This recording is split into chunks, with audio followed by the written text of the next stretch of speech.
because sales is the lifeblood of a business, It is. right? You affect the bottom line. Being able to pitch yourself, your books, your business, your brand, your product or service, come through. You got it. You got it. Now, I know all of us have probably, had one or two bad sales experiences in working with other people.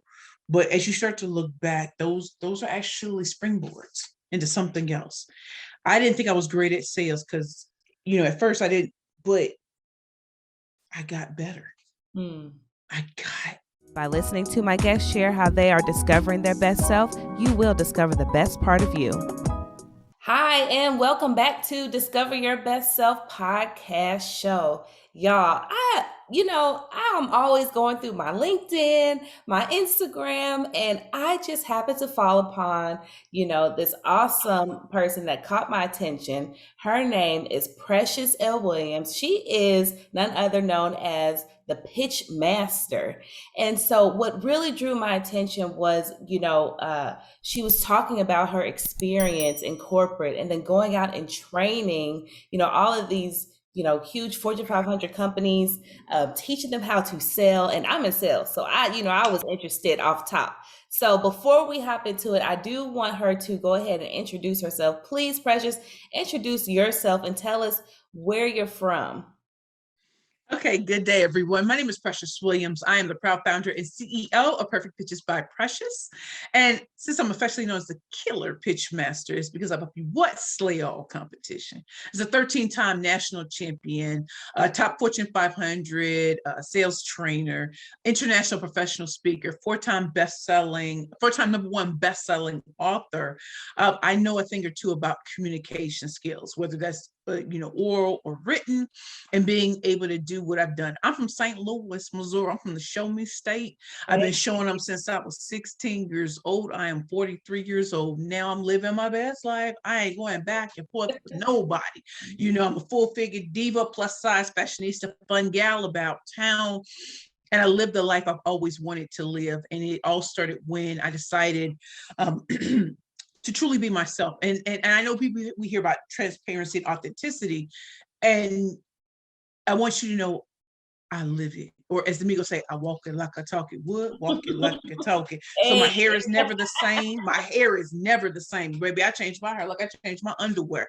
I switch like I switch lanes. Because I want to keep people on their toes. Mm-hmm. As a Killer Pitch Master, I'm going to hear what you're saying and what you're not saying. I'm also knowing where to place you as far as positioning and packaging for the right audience for you. And too often, as I've discovered as a Killer Pitch Master, is we'll see what others are doing and immediately go do it, but it might be in the wrong industry, or you might be catering to people who not even just can't pay you, but they can't see your value. Sure. Right. And so you could always help those people later, but you need to be around. If you want to have a successful business, you need to have paying clients. Because if you ain't got no paying client, you ain't got no business. Yeah. So I wanted to, before we hop in, this is something that I do all the time. I like to rewind it a little bit, right? Okay, you go. Let's go back. How far back in? Yeah, let's go back. I want to know, how you were able to get into this industry, but what was the experience that got you there first? Like, what, in your 20s, what were you doing first that has led you up to this point? Because I think a lot of times we see people where they are and we don't know what that journey was before they got there and how much time that took. Ooh. So I attended Spelman College, graduated. I was there from 1997 to 2001. And then I went off to Georgetown University Law Center on a full scholarship. Oh yeah, because I go to school on full scholarships. Yeah, I just know. Yeah. I mean, that's the art of communication. What? Nothing prepared me for September 11, 2001. In fact, when I started Georgetown, I moved in on August 25th, 2001. It's the same day Aaliyah died. Oh. And you can see I'm very day specific. The more you hear me, I'm very day specific. And so we started school. And I remember September 11th, like, I ain't done my reading. So I was like, oh, I ain't gonna call over you now, not knowing that was going to be such a detrimental time. As opposed to my Spelman College experience where, I had tough professors, tough. How was Spelman? I know. How was Spelman? Did you love it? I feel like everyone loved it. First of all, I'm from the inner city of St. Louis, Missouri. And I was always told I couldn't be around wealthy people and that, I was a big fish in a small pond in the hood. But when I got around certain people, they would make mincemeat of me. I don't know about y'all, but I love a challenge. Yes. You do this all day. And to, get a full scholarship, they only give about 2 a year. So, think about that. Your girl is tight. When I got to Spelman, I was nervous. I was nervous that, they're going to ask me who my parents were because, everybody's supposed to have money. And I didn't come from that. Queen, I was embraced. Mm. I was embraced. I was embraced. I was loved. And the true tale of that is if you talk to women today that I graduated with, or women who came a little bit before me or after me, they'll say who they see today, they're like, we saw that way back when. And I'm like, but I didn't see it, right? Because, you're just trying to fit in. I got 12 to 15 hugs a day. I just saw this chicken class. Now we going in. It was a wonderful time. People will see something in you that you don't see in yourself. And I had tough professors. Like I started in a psychology program. And I decided to be an English major. Now, who read the classics when they were growing up? I didn't. Mm-hmm. And so I challenged myself. And my professors, I told you they were tough, but they were righteous. It's like they made me better. Mm-hmm. I'm a movement by myself, but I'm a force when we're together. And so they worked me. I got into the Ethel Waddell Geethy honest. I was just going to say, how was that different from, because I know you said you went to graduate school, that was at a predominantly white school. And so although you probably liked your experience there as well, how was that? You didn't. Okay. Nope. Okay. So how did they differ? Because you did have HBCU experience and you said you had the embracement, of the people there. And what is that difference for people who don't understand why that's important for us as maturing adults and wanting to go into, choosing our path as we move into our careers? Okay, so one of the biggest things is, people will tell you that the HBCUs aren't the real world, or that when we were there, they were like, Spelman Morehouse is always held up as the esteem, right? So when I first got this Spelman, you're meeting everyone at AUC Center. People assumed I didn't go to Spelman. They were like, you're not so sedity. You real cool. I'm like, there are a lot of women in Spelman that are just like me. We're real cool. I know that there's what people think we are, but we are. It's like when people say Black people are a monolith. No, we're not. Right. We are so not. We're not. So at Spelman, what I saw with my own eyes is women embracing me. But let me tell you something about Spelman. If you ain't on your thug deals, man, they don't want to hang with you. You can be a party girl, but you still got to get that book together. You got to step your game up, get that vocab right. So that was impressive to me. And again, I saw Spelman on Oprah, like when Dr. Janetta Cole was the president. And I said, that's where I want to go, because I want to be like those women, articulate, poised, on point, right? When I went to Georgetown, I immediately felt so small, right? The class you enter is 500 students, right? And everyone's talking about their parents, and they were doctors, lawyers, they were ambassadors, there were senators, Congress people, president. Like, think about that. I was around those type people, and I felt so insignificant because people asked me about who my parents were. I didn't really get to this Spelman, right? Because nobody cared. Like, everybody assumed everybody had somebody but at Georgetown, it was a flex who your parents were. And I just felt really incredibly small, right? I felt like, when I was reading before you even start the first day of class, which wasn't a problem. It was just the material. I was like, this is dry and boring. And I wanted to have real conversations and real relationships. But the conversations were all like, who studied the longest? Who did that? I don't care. No matter. Like, I honestly didn't care. I want to have a real conversation. Let's chop it up. But it was a lot of posturing. And I also have to understand, I also now understand something I didn't know back then. Here I am thinking I'm less than because I didn't come from where they came from, but I was face to face with them. They had all the resources I didn't. Yeah. But when you're young, I'm still, baby, I'm facing you. I don't care who your family is. I'm right here with you. But I didn't know that back then. Yeah. Back then it was, oh man, I'm like the runt and everything, right? So, I went away on my birthday, January 22nd, 2003. And I didn't come back until March 15, 2002. No, January 22nd, 2002, came back March 15th, 2002, and they had kicked me out. Oh, Right. And I lived across the street from the law center in Geeward Student Center. No cell phone, no credit cards. I had any of that back then. Right. So they thought something bad had happened. Anyway, my Georgetown experience was traumatic also because of September 11th, but also I had like unhealed trauma. I thought that my academics and my accomplishments were why people like me. And when I didn't feel like I was accomplishing anything, I felt really bad. And I can honestly talk about it now because we having these young people who feel like everything's got to be a flex, everything's got to be this. The real power is in having great relationships. I pledged when I was at Spelman College, right, in my senior year, Delta Sigma Theta Sorority Incorporated, Eta Kappa chapter. I'm always going to be 33 HKO1, but I was in a sisterhood, even if I hadn't been a member of Delta Sigma Theta. Spelman is a sisterhood. We push each other. We know that women can go greater and greater. That's why we see Justice Ketanji Brown Jackson. Thank you. Like, that was wonderful. Yeah. But she had everything. Like, she had to have the Harvard, but I don't want that to take away from people who do not have that. Right. Like, and even though I got kicked out of Georgetown, I was so sad. I got a full scholarship to Rutgers School of Law, and Georgetown would allow me back on a half, like part-time student. Rutgers was like, "We can give you a full scholarship. Come through, in-state, everything. We got you. Oh, you need a place? We got you." And making that decision, I decided to go with Rutgers, but deep down I felt like, man, I didn't totally mess my life up, because I believed that as a Black person, the names of the schools that I went to were going to determine how high I flew. At 43, I know that's not true.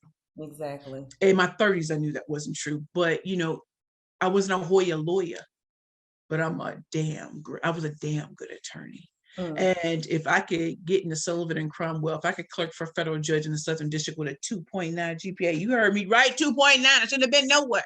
But that's when you had a gift of speech. And that's when you don't allow what holds most people back to hold you back. Now, when I was at Rutgers, I had a nervous breakdown today, April 12th, 2004, 18 years ago. I was in a psych ward for 3 months.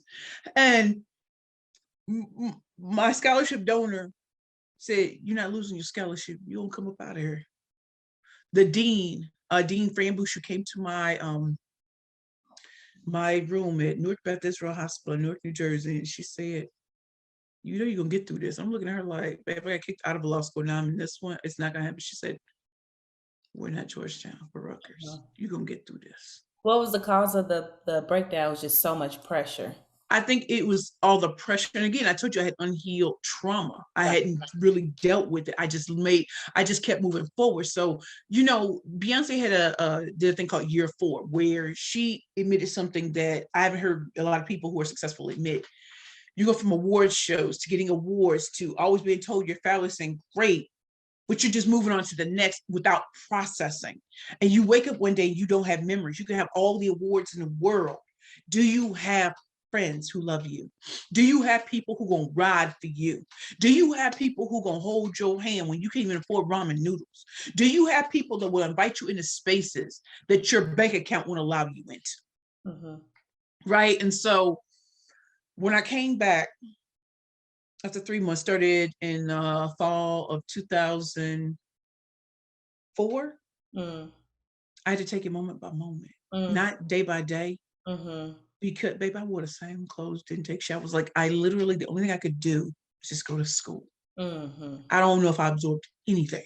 Yeah. But over time, moments became minutes, became hours, became days, became months, became years. Oh my God, I looked up. You worked through it. And some worked through it. Way, you're like, okay, I made each day. Sometimes you wake up and you say, all I gotta do is make it through today. And I couldn't even say the day. It was just a moment. Yeah. And it adds up. Girl, I was in my last semester and I challenged myself to be in the urban legal clinic, which means I was going to be a student attorney. When I tell you it was the best decision I ever made, because I won all my cases. Going up against seasoned prosecutors. I went from wearing sweats. That's why you don't see me wear sweats too much today. That's not my thing, because it reminds me of that darkness. But when I tell you, every case. My last case was December 15, 2006. No, December 15, 2006. Mm-hmm. I won and I walked outside. It was my last day as a law student. My last day. Took the February 2007 bar, passed May 4th, graduated May 25th, 2007. My donor was there. 17 of my family, friends, and loved ones from around the country came to New Jersey, NJPAC. When they called my name, and I think he made a mistake about how to say my first name, but I heard so much love, right? And I entered into life as an attorney, and I didn't particularly like it, not gonna lie, didn't really like it. But I knew that, you know how like some of us have rebellious streaks in us, we just don't know what it is, we can't conform. That's me. Mm-hmm. So I just dreaded being an attorney. I dreaded going to court. Like after a while, like, oh, Precious, you're a litigator. I know, but the same cases are boring to me. Sorry, I don't know how else to say it. It was boring. This isn't the field of work I want to be. This is the industry, the type of case I want to have. And when I left my fiance on March 15th, did you notice the dates? March 15th, 2002, I got kicked out of Georgetown. March 15th, 2010. I walked away from my 7-year relationship. And that one decision is why you know me today, is because in that time I met someone who totally changed how I saw myself, which gave birth to Curvy Girls Lingerie, which gave birth to the Killer Pitchmaster, which gave birth to All We Do Is Slay All Competition with a killer pitch. It's what a difference a person can make in yourself. Yes. Allow you to be you. Mm-hmm. People can introduce you or reintroduce you to the real you. I was comfortable in my relationship until I wasn't. Right. And at some points you got to thank that person for doing what they needed to do, right? So I think my ex-fiance was a good dude. He's with us on Beyonce, Halo. Like he was a good dude, right? But we needed to explore different worlds. And as long as I stayed an attorney, I was gonna be miserable. And that's not a way to be in a relationship, is to be miserable, because you'll make your partner miserable. Mm-hmm. So we both made mistakes and took each other for granted. But in the end, he's still like great. In my mind, he's still great. And he was there through the dark times. But when I met the actor, he was fire, passion, and energy, and I never had that. He was taller. He was worldly. He would fly me places. He would bring, like, I just never had, I was 327 pounds, y'all. At that size, really, am I supposed to be somebody? Am I supposed to be looked at like a dime piece? Because you don't know, he looked like a dime piece. And so that's why, even though the actor is deceased, look at what he left behind. I would never have known, I would never pitch Curvy Girls Lingerie, because it wouldn't have entered my mind until I met someone who made me feel like, as a curvy girl, was worthy of love and honor and respect. And as cute as I can be in my top clothes, underneath can still be fly too. Mm-hmm. So, because it's interesting that you mentioned this other person that helped you feel that way. And then right now, I feel like we're in this huge, love yourself movement, which I think is awesome. But do you think that being able to love yourself, and that's the part that should make you, be like, oh, I don't need somebody else to tell me that, but sometimes you need the validity of other people sometimes. I definitely do, right? So my grandparents loved me to life, not to death, to life. Mm-hmm. When they took me in, I was a very abused child in every form that you can think. I was abused. And by sheer will and love, my grandparents never laid a hand on me. Never. Now I got the lectures from hell. but I was never cursed out of my name. When I was in trouble, I was Precious Latanya. Wait, I got to sit here for 2 or 3 hours to be talked to. I'm like, just smack me around a little bit, please. We can make this easy. But my grandparents drove me to and from school. My grandmother drove me to and from school. She's the first one to tell me I had the gift of speech. So she had to tell me, but her telling me once wouldn't have been enough. And so when the principal of my high school asked me to speak at an event, again, we didn't know it was before the mayor of the city of St. Louis, but she saw it. She told me, she said, since you were a little girl, she said, nobody noticed this, but I knew you were the golden child. I knew you're the one that people threw away, but I knew you was gonna make it. And so one of my clients blew up a picture of my grandmother and it says always there. So sometimes you see me look over there. It's because even when I speak, I always imagine she's there because that's where she sat whenever I spoke, right? On any stage, whatever. With the actor, first of all, how could a poem called To the Tango get him? And then when he saw me, I don't look the way I look today. I wore flats and drab clothing because I was 327 pounds. I didn't know who I was. And he said, it's the way you talk. You're just different. You have an accent. It's like you're not changing up for what everybody expects you to do. And over time and being with him, girl, I started looking at heels, girl, shoe shopping and stuff. And him just inviting me places and holding my hand in public. Like, that might not mean much to anybody. Well, he held my hand in public. When he kissed me in the June moonlight in 2010.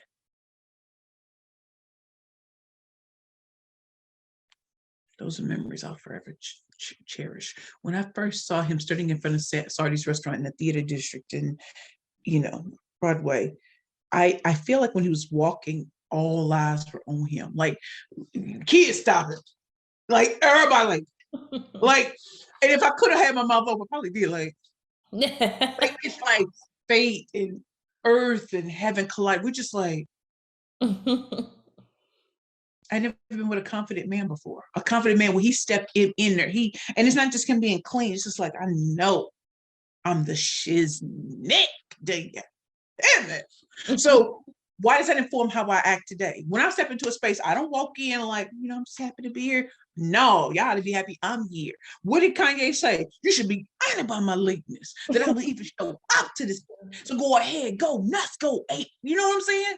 That song's Stronger. I remember I got evicted from an apartment here in New York, and I remember the rain was coming down, and somehow I knew to play Stronger. What doesn't kill me can only make me stronger. He was like, how long I've been on you since OJ had isotoners. He was going in. I was like, this is part of my journey, my failures, my challenges. All of this is part, because when I ascend to my greatness, I'm going to remember this.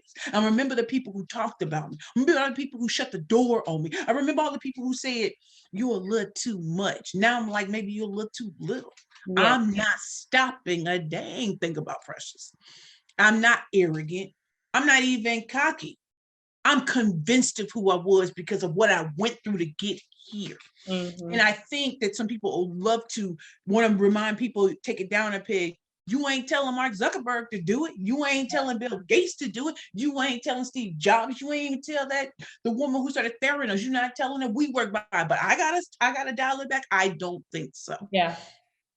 And when we come to the table, I gotta have all the receipts in the world. No, I didn't go to Harvard, Yale, Stanford, Columbia, but I taught at Harvard University and Columbia University. What we talking about? And I still don't have an Ivy League degree. So the limitations that people put around me, I had to just see my way through it and remember the God in me and remember that there is no limitations to him. The people who thought you were a bum, he will bring them before you and make a table in the presence of them and show, this is what I can do. I can take someone who was homeless less than 4 years ago and have them on television shows, writing best-selling books, having Forbes magazine, having billboards. That does not happen in real life, but it is a true story and it happened to me. So I bring about these horror stories that really happened, because I don't want entrepreneurs or young people to think that when you see someone like me, the story was an easy story. Right. You will encounter hell on your way to heaven. You will encounter bad things. You will encounter people who want to take you for all your worth, not pay you. Listen, I've been there and done that. There are people, when I was homeless, you'll never come back. I came back with such a vengeance and a fire. I didn't know you had it in you because I have a God in me now. Yeah. And he, Because you don't have it in you. no. They didn't And, have it in them. Yeah. or it's, who do you think you are? Who am I not, though? Exactly. So that's it, Queen. You know, don't let me get my soul back. I'm about to go on my Kanye. Hey, that's what this is for. But listen, Mhm. so the transition, so you did Georgetown, that happened. Then you went to Rutgers. You say, you know what? I don't want to do this attorney stuff. How did you get into the public speaking space and saying, let me go ahead, you did your curvy girl lingerie, but were you an author first and then you started doing the public No, speaking? no, I became an author when I was 40. I'm only 43 now. So Okay, okay. no, so Curvy Girls started, I had no money. So I quit my positions to start it. Cause you hear all the other people, they went all in. They went I all want to in. test, I want to test that gangster, but no family and friends around because ain't nobody got no money and nobody believed in me. So I had to go where I'm celebrated, not Yeah. tolerated. So I went to an event, the Crane Small Business Awards, didn't have the money to pay for the ticket, got a credit card. Yeah, I did that. That's how all in I went. And Southern producers of MSNBC found the nerve to pitch on a full bladder. Loved it so much. They invited me to be on the show, Your Business with JJ Ramberg in 2012. Picked me up to the Rockefeller Center. In 54 seconds, I walked away with $500,000. He told me to enter pitch competitions. Out of 14, I won 13, hands down. It's cool tech companies, Ivy League grads, international. Baby, I had a lingerie company. Oh no, and there's no way I should be where I am. But I just know how to pitch. And when people heard me pitch, they were like, oh, can you teach me? That's God right there. Because I've been speaking since I was 16. But pitching is different. And then I started Perfect Pitches by Precious in 2013. And, then I was, writing pitches for people who are going to appear on Shark Tank. All 7 of my clients have been funded on Shark Tank, all 7. Hey. I appeared on Shark Tank season 8 in 2016. Nice. The love of my life died. The actor, he died. Just lost my mind. Drank to cope until I became a severe alcoholic again. Lost everything. Couldn't connect with my business partner and went to St. Louis. 2017, tried to take my life on my 38th birthday, which is January 22nd, 2017.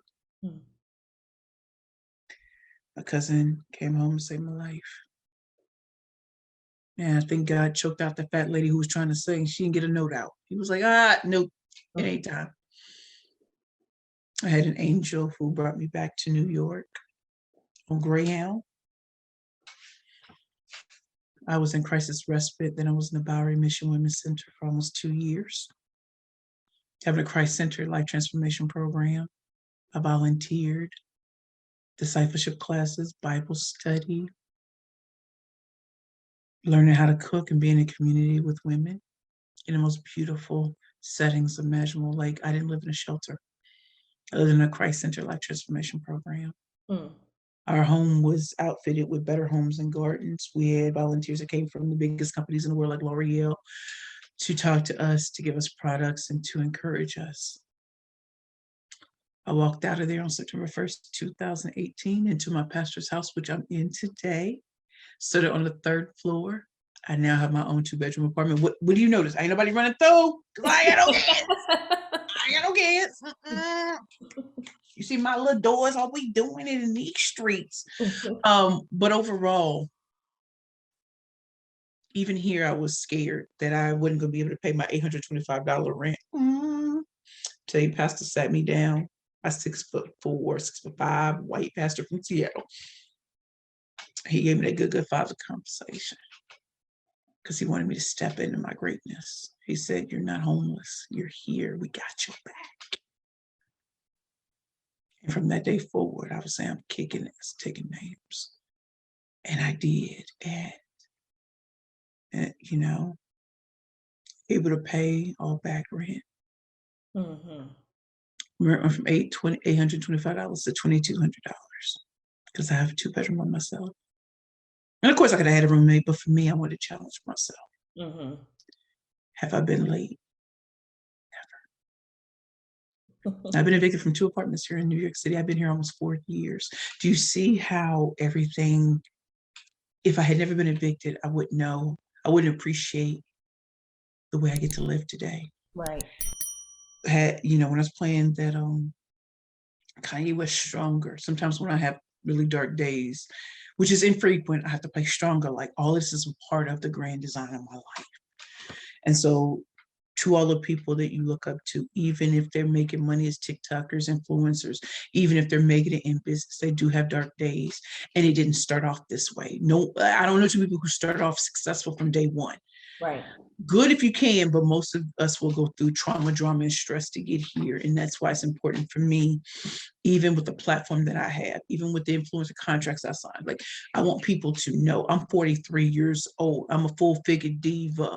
There's no six-pack abs. There's no Brazilian butt lift. I did this, and I'm going to do it my way, like old blue eyes glistening. Do you hear me though? Because I'm not putting out to pasture no women of a certain age, no men of a certain age. We're not being put out to pasture. We're going to give birth to our next beautiful now when people have the audacity to tell the truth about what success really is like. Mm-hmm. You're going to face people who tell you ain't nobody. You're going to face family, friends. People going to switch up on you. And you got to stay focused on your focus. My purpose is given to me by God, and He needs no co-signers. So I'm not asking you to give me permission to do what I'm going to do. I'm just going to go ahead and do that. Mm-hmm. Mm-hmm. So that's my story, and I'm sticking to it. Listen, it's a hell of a story too, and I think it's schoolboy cute. Yeah, yeah. Because that's what we have to know. To be where we are. Like you said, everybody may not have the same exact journey, but it's not going to be easy to be where you want to be. And you have to, it's like internal demons too that you have to fight. So, you have to get through that. But I wanted to ask you, now that you are on, I guess you could say the other side, or you have been blessed with, getting into your, your purpose and serving that well, what would you say was or is, I guess a surprise to you, like your accomplishment, the things that you've been doing, and, how you feel like you want to move forward? I am surprised I'm 5 years clean and sober, 5 years plus clean and sober. I'm so surprised. Congratulations, yes. Man, when I tell you, I thought I couldn't survive without alcohol. Now people can drink around me. When I tell you I really don't care, I don't. Make sure my food right though. Yes. I am surprised. You ever heard that statement? Too many of us look at closed doors and don't see the open door. Mm. So it was good that the VIP people turned their back on me. It was really, really good. Because had they opened those doors, I would have forever felt indebted to them and not to my creator. Right. And so I was surprised that the cracks in the doors, the windows, I was surprised that I am the female MacGyver of business, and I prove it every day. I was surprised that I went through the crack in the slivers to get to where I am today. So that, again, a school can't hold me. Your name don't make me or break me. I am a daughter of the Most High. Mm-hmm. And so I don't seek to have celebrities all in my feed because I believe I am one. Right. In my own. And I'm surprised that you can create your own celebrity, your own influencer brand by staying consistent and persistent. And just because somebody says no, baby, I'll be back. You're going to see me again. And something's always been on my mind, especially lately, even with the ones that do you dirty, you're like, oh, I'm gonna see you though. Trust. Let's see. And I think people think you're to come up with animosity. He's like, no, I'm not gonna be evil in me. I ain't got no point in that. Mm-hmm. I'm just gonna let success be the greatest revenge. Mm-hmm. And the Father that I serve. And so, and I still have to give grace, because we all know that people are climbing higher and higher. And when somebody falls off, you feel like it might infect you. Thank God that I found out who my friends were in my darkest hour. And it wasn't it wasn't the usual suspects. Never is. It never is. And also, I am so surprised that I still wake up so happy, because by my own hands, I should not be here. I never would have seen that it does get better. You know that thing that they should tell young people so they don't commit suicide? It really does get better. It gets worse before it gets better. It does. It gets better. I'm sitting here, and I had my second TED Talk at TEDx Babson College. Congratulations. Look at that. I love this because it's handmade. They made this for us. I love that. I look at some of my awards before me. I have a client who literally sends Black angels every 2 to 3 weeks, right? And they sit right in front of me. Like, you know what I mean? With biblical, the Lord will stand with you and strengthen you, right? Think it like I got a lot of them. I got, these are things that remind me of who I really am. Greatest coach ever. Right.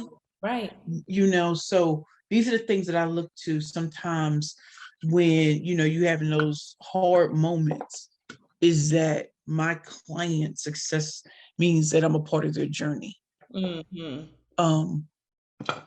What they have done, the Inspiration of the Year Award for 2020, you know what I mean? I am a blessed woman because I actually heard God. Yeah. Actually, I listened. That song, Nicki Minaj, is one of my favorite songs, The Moment for Life. In this very moment, I slayed Goliath with a sling. Yeah, I did that. Yeah. With no armor and nothing, I just did it. And had I not gotten really acquainted with the Bible, had I not had a personal experience with God, had I not gone through what I went through, when the pandemic happened, so many people wanted to give up. And I was just like, oh no, this is Super Bowl. You gotta come with your A game. And I was ready, because I've been to hell and back. Most people haven't, so I have. Wow. So we tripled our revenue in the pandemic. Think about that. What didn't even happen. So it's a blessing. So do you tell me why being an awesome sales pitch master is important in any kind of business? First of all, sales, right? Being able to be great. Being able to write your own paycheck is a beautiful thing. Let me tell you something. When they say that, the women who do eventually ascend to the top of the Fortune 500 companies, usually they've come from sales background, because sales is the lifeblood of a business, right? You affect the bottom line. Being able to pitch yourself, your books, your business, your brand, your product or service, come through. You got it. You got it. Now, I know all of us have probably, had 1 or 2 bad sales experiences in working with other people. But as you start to look back, those are actually springboards into something else. I didn't think I was great at sales because, at first I didn't, but I got better. I got. How do you get better? Repetition, persistence, consistency. Listen, I'm still in business development now. Please believe, for myself and for others, please believe. Yes. The reason why those seeds started to harvest is because I never stopped.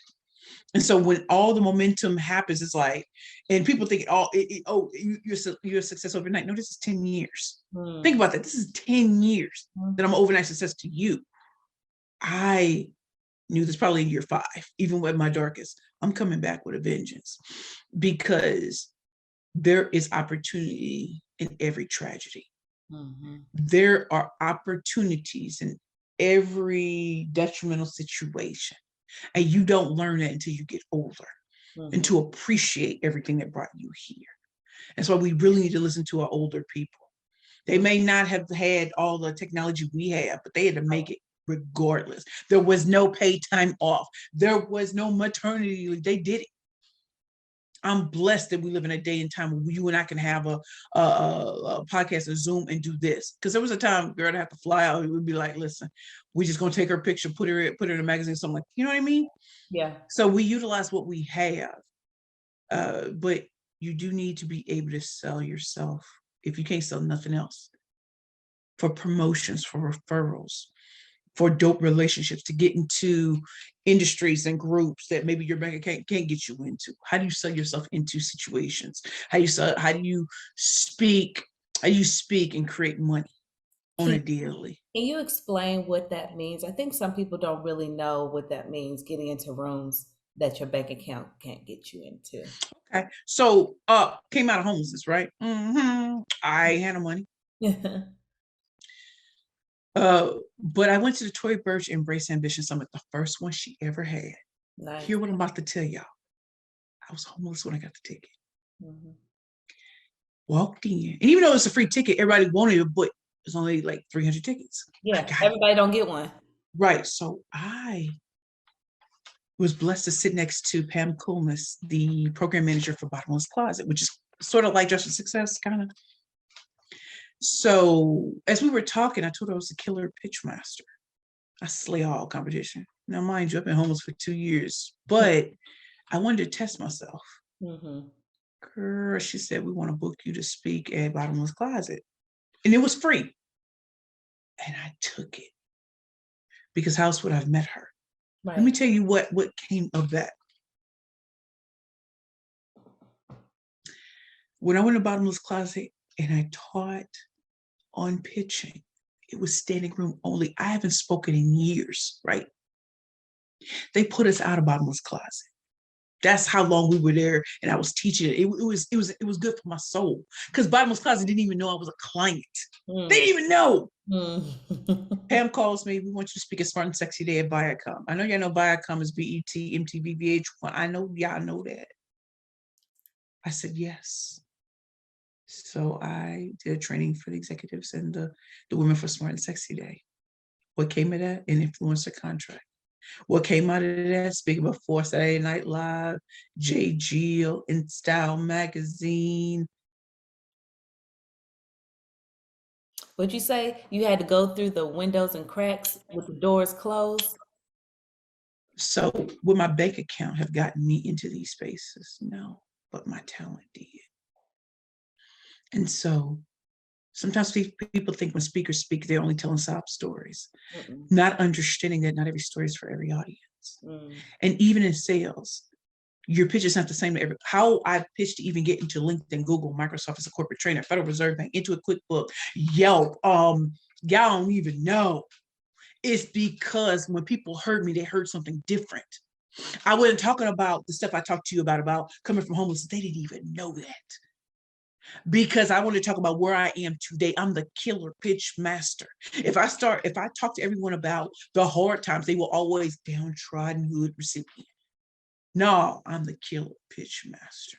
I got to talk with power first and then give you my backstory. Because now you're even more impressed. When I speak, like even at the Western North Carolina Black Business Expo, how did I even get in the room? Because a man who'd been following me for years talked to the host about me. She brought me in first class flight on Delta, picked up in a Porsche, brought to a house, got to speak, selling books like they bricks. Dear, so my bank account couldn't have got me in these spaces. Now I'm receiving entrepreneurial grants. Now I'm on stage with people that people would love to be in front of. How the hell did you do it? Because I could, and my talent got me in a places that my bank account couldn't have. People were pitching me, and that's why I wrote the book, Pitching for Profit. Because once you have your pitches together, how do you treat other people how to pitch you in spaces you once dreamed of and didn't even know existed? I've been in spaces, girl, like Northwest, no pictures, please. Enjoy your time.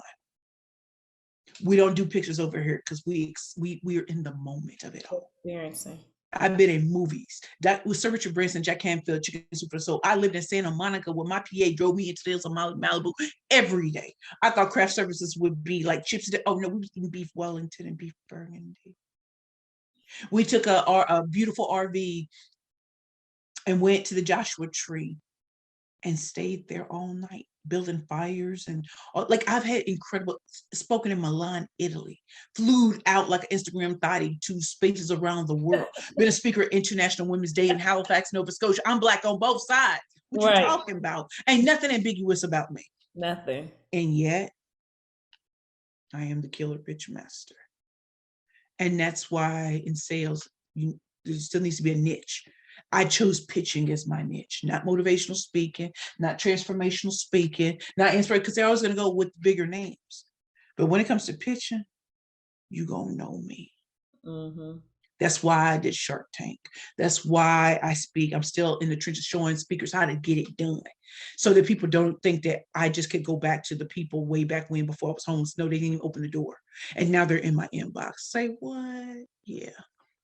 Mm-hmm. And yes, you can get influencer contracts at 43. Yes, you can. Mm-hmm. Not a 15-year-old TikTok. I don't even have a thing. There's an audience for everyone. There is. There is. But if you look at society long enough, they'll make you think that only young people are important. Or being a woman with darker skin color, or you have a little bit more meat on your bones. Who are you to think that you can? I'm like, baby, you met Beyonce, meet Beyonce. Right. Yeah. So I said, well, hashtag I said what I said. Mm-hmm.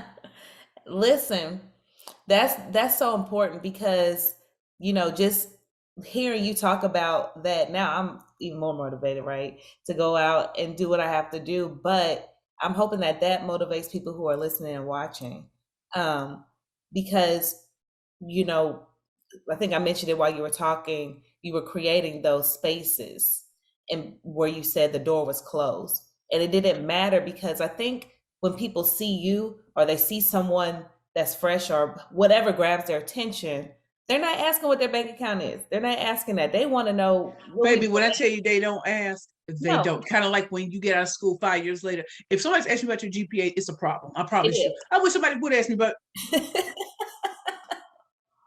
for what? What? Am I trying to take a test? What's happening? Am I trying to get a job? Yeah. Oh. Baby, people don't even ask me for my resume because I ain't got one. How about that? Yeah. Yeah. I mean, it's crazy. So one of the questions that I ask all my guests, and I'm going to ask you, tell me, what does it mean to discover your best self? What does it mean to discover my best self? I am my grandmother, my grandparents' hopes and dreams. I am my ancestors' wildest dreams come true. I am proud to be named Precious Latanya Williams. I am proud that I went to hell and back to find out what heaven really feels like on earth. I discovered who I was in the darkness.